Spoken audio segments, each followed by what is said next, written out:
Good morning, good afternoon, or good night, and welcome to Command Power, the show where we talk about all the things Magic the Gathering with a focus on Commander. And today we are bringing you a brand new deck tech. It is Braids, Arisen Nightmare, one of the new commanders from Dominaria United, and it's an absolutely sweet card. Now, the old iteration of Braids, as we all know, is banned in Commander for being spectacularly unfun if you get it down early and forcing opponents to basically sacrifice all of their lands.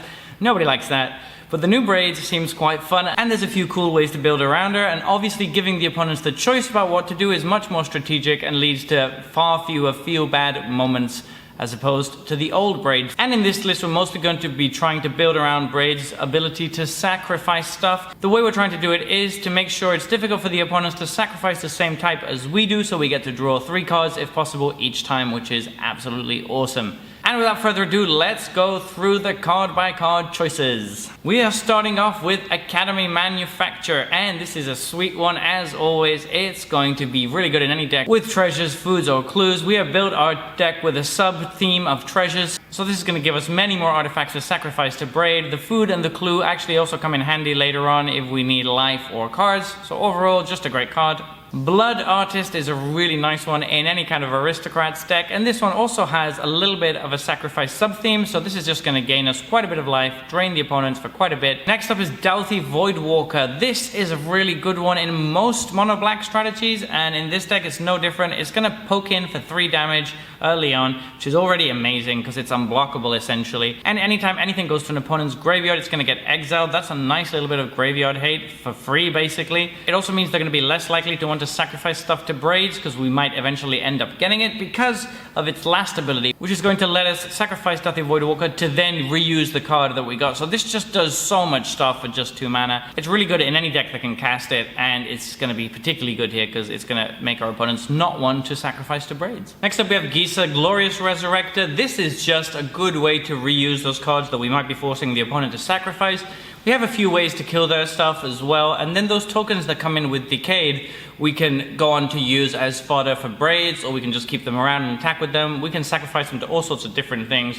It's just a very solid card. Great Merchant of Asphodel is our finisher of choice. Not the most fun card, but it is difficult to close out games in mono black without one of these cards, like Exsanguinate or something along those lines. We're going with Great Merchant because it's a little bit less obnoxious than the others. You do need to have a board state and be ahead. You can't just be losing on the board and suddenly just pay X equals 10 like with Exsanguinate and just win the game. So this one is a little bit more fair. Still not the most fun. If you have a better way to close out games, go for it. Next one is Junji the Midnight Sky. This one is a really nice one because it's gonna work on 2 angles. When we sacrifice it, we can either cause them to discard cards, which is gonna give them fewer resources and put us ahead on the cards race, since we're probably drawing a few from Braids.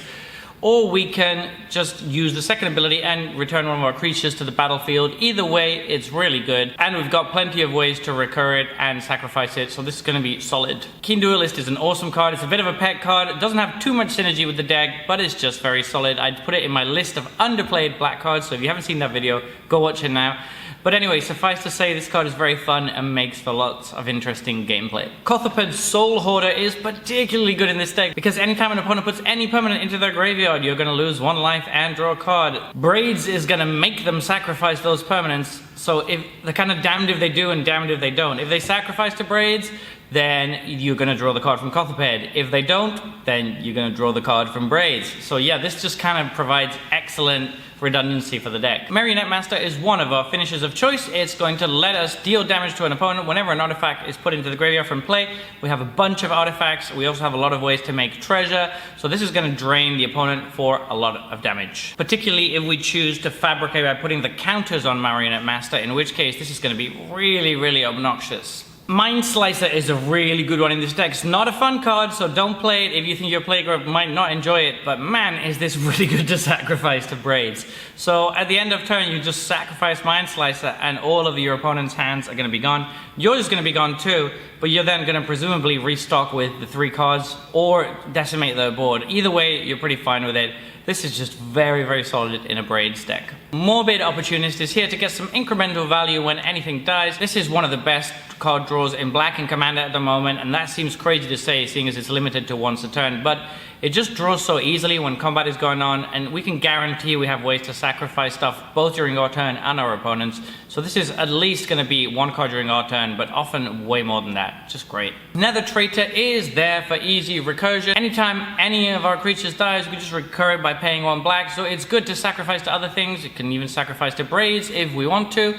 And it can also chip in for 1 damage at the worst, which is absolutely fine. Jadar, Ghoulcaller of Nephalia. I don't know why I said that in such a posh accent, but he is very solid. He's going to give us more sacrifice fodder for all of our effects. Pitiless Plunderer is a notorious card in Commander at the moment, and it's getting better and better every time. It is quite expensive. If you don't have it, I'll say it's fine. It's not essential to the deck, but it does work with the treasure synergy that we've got going on. Reassembling Skeleton is just a nice little recursive creature. We can use it to block their big things. We can sacrifice it to Braids if we want them to sacrifice creatures.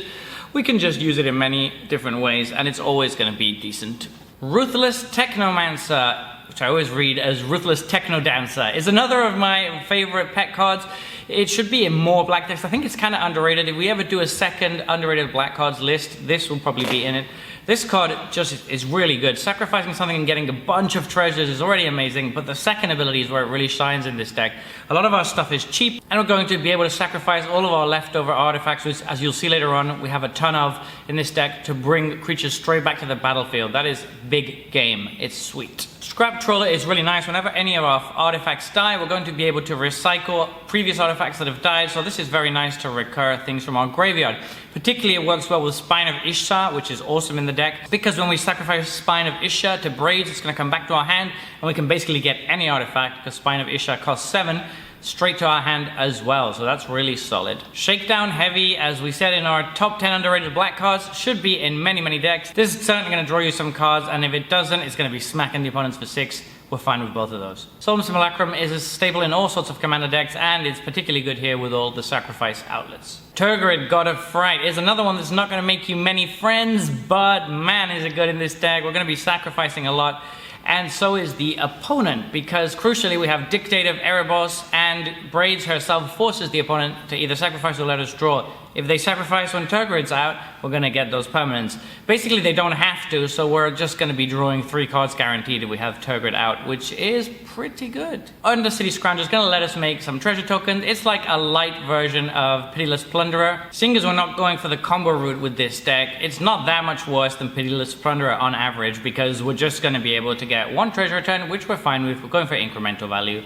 Zulaport Cutthroat is just a great card in Aristocrat decks. We're going to be draining our opponent anytime any creature we control dies. That's going to be a lot of times in this deck. Dariel Rogue Shadow Mage. Planeswalkers are particularly good with Braids because it's less likely for the opponent to have a Planeswalker themselves to sacrifice to it, so it almost guarantees that we can draw cards. And these particular ones from War of the Spark that are kind of uncommon and just have a minus ability become kind of useless after you use their ability once or twice, so you can then just sacrifice them to Braids and pretty much guarantee yourself 3 cards, which is nice. Current Living Legacy, the same things kind of apply. You can sacrifice it after it's outlived its use, but this one is particularly nice because we are going to be making those tokens, which are artifacts that we can then sacrifice to Braids. We also have a lot of artifact cards and a lot of activated abilities, so the Power Stone tokens are particularly good. It lets us dig for cards, that's fine, and it's another finisher really. If we get to the late enough game, with all the treasures we have, the ultimate can actually win us the game. Obnixilis the Hate Twisted. Slightly awkward that we're giving our opponent cards, but we actually don't care about that much. We're still going to be able to destroy 2 creatures and then sack Obnixilis to Braids. That is big game. We're going to be recouping the cards that we've given our opponent very quickly. Altar of Baal is one that I've been trying to try out for a while and seems particularly sweet in this deck. We don't have to use the adventure, but we certainly can. Make a 4/1 skeleton, which we're totally cool with. We can then sacrifice the skeleton or just keep it around and smash in for 4. It has menace, that's pretty nice. But what we're really interested in is in Altar of Baal itself, where we can just exile a creature and return any creature from our graveyard to the battlefield. It's reusable, which is really nice. We have a lot of tokens, which we'll be very happy to feed to the altar. And now we're moving on to the more synergistic cards with Braids. Here we have Ichor Wellspring, When it comes into play or is put into a graveyard from the battlefield, draw a card. This is just an excellent one to sacrifice to Braids. It's going to let us draw a bunch of cards. Lightning Greaves and Swiftfoot Boots are there to protect Graves because we really don't want it to get killed before the end step or at the beginning of the end step. There's a few situations where this could be really bad, like Demonic Pact, which we're running in the deck. So we really want to mitigate that risk by running these two. Mycosynth Wellspring is going to get us a land the first time it comes in, and then when we sacrifice it, it's going to get us another one. It's just very good with Braids. Isle's Spellbomb is another sweet one because we can use the ability to draw a card whether we sacrifice it to itself or to something else. So if we don't have anything particularly interesting to exile from a graveyard, we can sacrifice our Braids, and that's going to make it more annoying for our opponent, and we're still going to get to draw that card from it. Nimble Right's Schematic is just another good card that works with Graves. It's actually going to give us 3 artifacts. One when it comes in, itself, and then one after it's sacrificed. So that's actually really good in terms of giving us bodies and things to sacrifice. Very nice. Prize Statue, very similar to the one before, except instead of 1/1s, we're getting treasure tokens. This is very solid. Reckoner Bankbuster is one that I've been trying to find a deck for a while, because I think it's a cool card. So it's very slow, but it is actually going to draw us 3 cards and then make a treasure token and a 1/1, and then we can just sacrifice it to Braids afterwards. So basically, if we wait for 3 turns, we can get a lot of value out of this and then sack it. We can also sack it at any point in the middle if we feel like there's nothing else good to sack. This just provides a lot of value in this deck. Surfer Schematic is another of these artifacts that do something when they come in and then can be sacrificed. Soul Ring is just amazing in any commander deck. Spine of Isha we mentioned a little bit earlier. When it comes into play, it's going to destroy something. We have so many ways to sacrifice artifacts in this deck that it's going to be easily recurable, and it's just good to have permanent removal. It's also crucial that it can target our own permanent, because sometimes that might be our only way to get rid of our Demonic Pact. Summoning Station is very nice. It's going to give us a token by itself every turn. That by itself would not be worth 7 mana, but since we can untap it every time an artifact gets put into the graveyard from play, including our opponent's artifacts, by the way, then this suddenly becomes very good, because you're going to get all these untapped triggers. You're going to be able to make multiple 2/2s per turn. Every time you sack a treasure, you're going to get a 2/2. If you sacrifice one of your artifacts and your opponent respond by sacrificing theirs to not let you draw, then each artifact they sacrifice is going to give you another untap. That's 4 untaps. 8/8 worth of power just there. This card is surprisingly good in this deck. Thought Vessel is nice to have, just a little bit of ramp, and in case we do draw so many cards, we can actually keep them. Ugin's Nexus is really good. It's going to prevent shenanigans from our opponent, but crucially, we can also sack it to our own Braids to get an extra turn. Very nice. Unstable Obelisk is another mana rock, but this one is also good to have because it's another way that we can destroy our own permanents at instant speed if we really need to. Deadly Dispute lets us sacrifice an artifact at instant speed. It's also another sack outlet for creatures. It's going to draw us 2 cards and make a treasure. This is already a good card in most decks, but in this deck it ticks all the boxes. It's fantastic. Defile is a nice bit of removal that can deal with almost anything late game. Price of Fame is a really underrated removal spell in Commander that can target commanders or any legendary for 2 mana less, and it gets to Surveil, so that's nice too. Tragic Slip is almost always going to be on because we're sacrificing so much. Feed the Swarm is good, but it's unfortunate that it can't target our own enchantments. Still, it's nice to be able to have more answers to their enchantments, so I almost always put this into my mono-black decks. Mutilate is a good board wipe in mono-black decks. Toxic Deluge is a great board wipe in pretty much any deck that runs black. Agent of the Iron Throne is one of our finishes of choice. We do have to have Braids in play, but if we do, any time we sacrifice an artifact or a creature, all of our opponents are going to lose 1 life. That can add up very quick. Bloodchief Ascension is a little bit expensive, so if you don't have it, don't worry too much. It's not super essential. It works very well with Braids because usually they're going to want to let you draw the cards instead of sacrificing, but if they do, this immediately gets counters. So it should be very easy to get counters on this. It also triggers on opponents attacking each other. That works really well too. Once it has counters on it, it becomes really, really strong because anytime any of their stuff dies, you're going to drain them for 2. That's going to end that game really quickly. Chime of Night is a really interesting one. We want to have many enchantments we can sacrifice because enchantments are a fairly uncommon type, and also most of the ones that are run are strong, so our opponents are not likely to want to sacrifice them. This one in particular is very good because when it gets put into the graveyard, you immediately get to destroy a creature, which is super nice. Demonic Law is really good. When it comes in, it's going to draw us 3 cards, and usually we're going to have a huge downside of losing 2 life for each card in our hand at the beginning of the end step. Yikes. But in this deck, it's very easy to deal with it through Braids, so that's very nice. Do be sure you have Braids in play before you play this and a way to protect her. Otherwise, you're going to be taking a bunch of damage super fast, and we really don't want that. Demonic Pact is one of the spicy ones in the deck. It's so hard to find a deck for this, and this maybe is the right shell. So you have 3 pretty good abilities, but then the 4th one is going to make you lose the game. So you want to make sure you have a way to sacrifice it before that. Don't play this if you can't guarantee that Braids can stay in play, or if you don't have Unstable Obelisk or Spine of Isha or some way to remove it. We really don't want to risk just losing the game with this. Dictator of Erebos is fantastic. It's expensive if you don't have it. Unfortunately, there's not much that can really replace it other than like Butcher of Malakir or something like that. Not quite as good, but it's a slightly more budget option. Dreadhorde Invasion is going to give us more tokens to keep sacrificing. We can also just let it grow and get really big, and then it has lifelink, which might sometimes come in handy because we do take a lot of life sometimes with this deck. Fallen Ideal works on 2 angles. It's an enchantment that's good to sacrifice, and it's also a free sack outlet for creatures. So it actually works very well in this deck. I love finding these kind of cards that synergize on multiple different angles, and this is perfect. Oath of Liliana is a great one because we're going to make them sacrifice when it comes in, and after that it can just be sacrificed to Braids. We can also keep it around if we have Planeswalkers in hands. We can get a couple of 2/2s, which is always nice. Omen of the Dead is another enchantment that does something when it comes into play and then can be sacrificed to Braids. Reveling Riches is another alternate wincon in the deck. If you don't have this, you can replace it with any other wincon, but it just works very well because we're going to be making a lot of treasure tokens, and it's very easy to close out games with this. Treacherous Blessing is another enchantment with a downside. It's going to draw us 3 cards, and then whenever we play any card, we're going to lose 1 life. But it's very easy to sacrifice it to Braids, and it can even be sacrificed with other cards if we really need to. Warlock class is going to be very good in this deck. It has 3 modes that are all fantastic. The first one is going to let us hit our opponents anytime our stuff dies during our turn.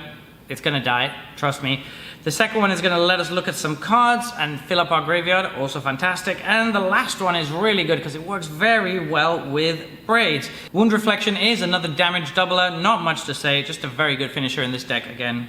Malakir Rebirth is just a nice way to protect Braids from suddenly getting killed and us losing the game from Demonic Pact, for example. Aggro Mauling is a nice kill spell to have on a land. Vajuka Bog is there to deal with graveyards. We have 3 ways to deal with graveyards in this deck, which is nice. Drownyard Temple synergizes really well with Graves because we can sacrifice it to make them sack a land or let us draw 3 cards, and then we can still bring it back later on in the game. High Market is a nice free sack outlet. Nykthos is our choice of busted land for the deck. I don't really want to run Cabal Coffers and Urborg in this deck. People don't really like it, and we don't actually need that much mana in this deck. We don't have any big X spells.